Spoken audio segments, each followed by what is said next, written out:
Hello there. We have, I think, a really fascinating topic. I hope it is for 2016, and that is if you're a serious actor. That's an interesting definition in the Mid-Atlantic. We'd like to see if we can offer you some tips about what you can do as maybe objectives or goals for 2016. Exactly, how you can shine as an actor in your profession in 2016. Self-improvement and all that.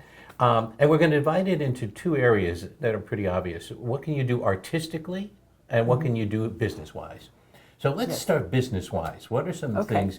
Some things, and if you set your course, which is I think this, which is, let's not make it a resolution, but a business goal that you're going to do at least 2 really practical, effective things a week for your business. You should be doing maybe more every other day, but at least 2.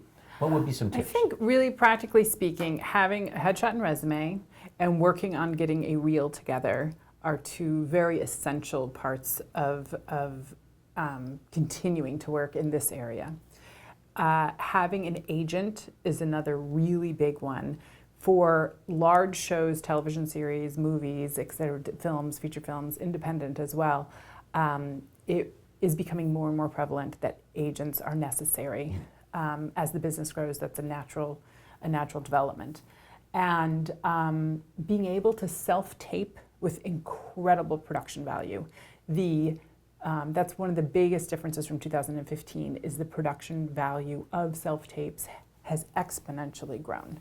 And you, if I may, what's the percentage now you think of self-taping for submissions? I just heard this. I read this in an article the other day, and they said 90% of auditions on the East Coast, meaning Atlanta all the way through the Mid-Atlantic. I don't want to speak for New York because I don't know if it covered New York, but the East Coast, Southeast, and Mid-Atlantic was 90% auditions are self-tapes. So obvious the self-taping skills are really important.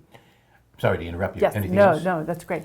I think also then the practical research and the homework that one does, I can't stress enough how important it is to watch the show that you are auditioning for, understanding the style, the pace, the dialect if there is one, and it will inform so much. It informs not only one's performance, but it informs what wardrobe should one wear for an audition. You know, and what is that quickness? What is the banter like? Is the style a little more soapy, or is the style incredibly underplayed?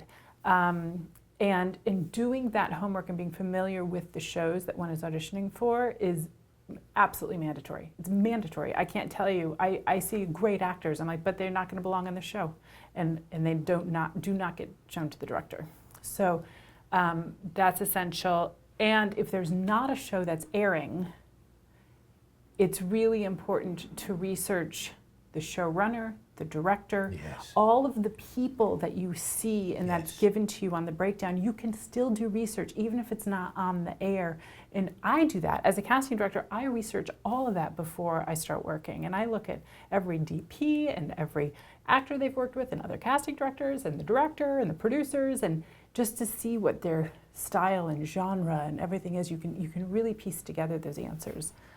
Right, and all right, so we call that business, but does it make sense to you that in fact all this can be more fun if you consider it artistic? Let's just start with a photo.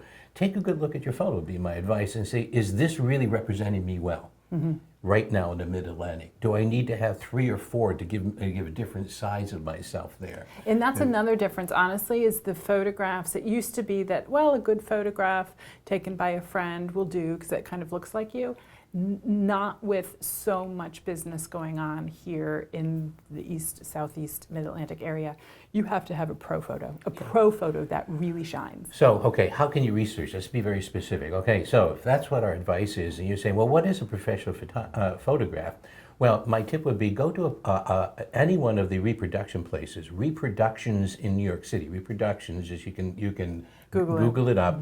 They have a directory, and you'll have hundreds and hundreds of professional New York photographers. So you really see this is the state of the art of what's happening right now.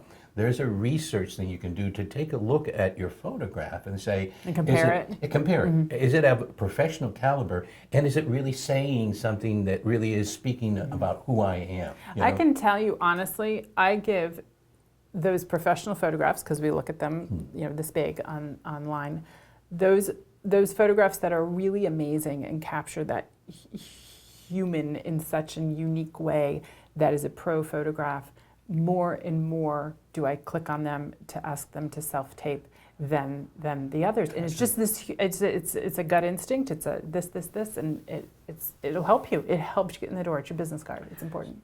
So again, we're talking about being very serious about it, and we just talked about the business end. In another blog, what we're going to be talking about is the artistic opportunities that you have here in 2016. Right, and really how to raise the shine. bar. How to shine artistically.